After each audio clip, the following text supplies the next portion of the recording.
মেয়েকে পাঠান পেন্সিল শু পরে শপিং কমপ্লেক্সে, মেয়ের ক্ষেত্রে শপিং কমপ্লেক্স আর বউয়ের ক্ষেত্রে অত্যন্ত পর্দাশীল, তাহলে আপনি সঠিক বিবেচনা কম বাবা হতে পারেননি। কথা বলেন না কেন? আমি আমার মা বোনদের উদ্দেশ্যে বলবো, মা গো পর্দা করে চলো, পর্দা ছাড়া কোনো উপায় নেই। আমার বন্ধু হযরতে আব্দুল্লাহ আসতেছে নবীজির কদমে, মাইমুনা সহ বন্ধুরে আমার আরেকজন ছিলেন নবীজির দরবারে। যখন আব্দুল্লাহ আসতেছে তখন আমার নবীজি বললেন, তোমরা আত্মগোপন করো। খেয়াল করবেন হাদিস শরীফ, তোমরা কি করো? তার মানে তোমরা এখান থেকে প্রস্থান করো, চলে যাও। ইয়া রাসূলুল্লাহ, আব্দুল্লাহ আসতেছে, আব্দুল্লাহ তো অন্ধ। আমার নবীজি বলেছেন, আব্দুল্লাহ অন্ধ, তোমরা তো অন্ধ নও।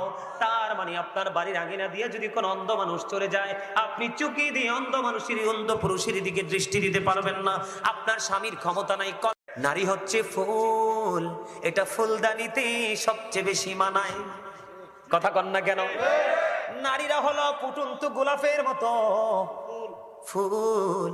আপনারা দেখবেন যেই নারীটা পর্দা করে, যেই নারীটা 5 ওয়াক্ত নামাজ পড়ে, যেই নারী শরীয়তের সীমারেখা মেনে চলে, দেখবেন ওই নারী সম্পর্কে কোনো কথা বললে সমাজের নারী পুরুষ সবাই বন্ধু খেপে যাবে। সাবধান, লাগাম টেনে কথা বলো। ওই নারী আমাদের গ্রামের জন্য গর্ব, ওই নারী আমাদের গ্রামের জন্য রহমত।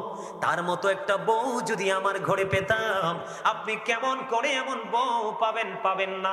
কারণ প্রত্যেকটা ঘরে ঘরে যদি নামাজি পর্দাশীল মেয়ে তৈরি করতে পারেন, প্রত্যেকটা ঘরে ঘরে অটোই পর্দাশীল বউ চলে আসবে। আপনার মেয়েকে পাঠান পেন্সিল শু পরে শপিং কমপ্লেক্সে, মেয়ের ক্ষেত্রে শপিং কমপ্লেক্স আর বউয়ের ক্ষেত্রে অত্যন্ত পর্দাশীল, তাহলে আপনি সঠিক